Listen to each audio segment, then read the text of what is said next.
প্রেম রাস, রাস মানে হচ্ছে রসবেশ, অর্থাৎ জীবাত্মার সাথে পরমাত্মার মিলনকে রাস বলে, আর ভক্তের সাথে ভগবানের মিলনকে রাস বলে।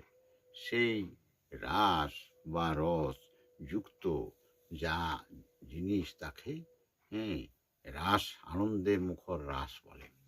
তো এই রাস বলছে একটা কথা, যে যেমন বাহ্যিকের আমাদের কথা, শুধু স্ত্রী পুরুষের রমণ করা নয়, আত্মায় আত্মায় রমণ হলে রসিক তারে কয়। রসিক হলো কে, যিনি রাসে বিজ্ঞ, তাকে আবার রসিক বলে। তো এইটা একরকম একটু উচ্চ স্তরের আবার কথা হয়ে গেল।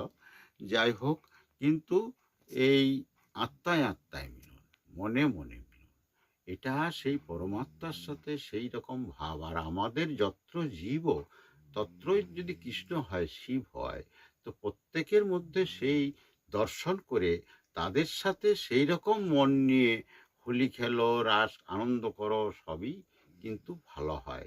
হ্যাঁ, সেই জন্যে এই তত্ত্বর দিক দিয়ে বললাম আগের ভিডিওতে যে একটু কথা, সেই জন্য একটু বেশি করে এটা বললাম।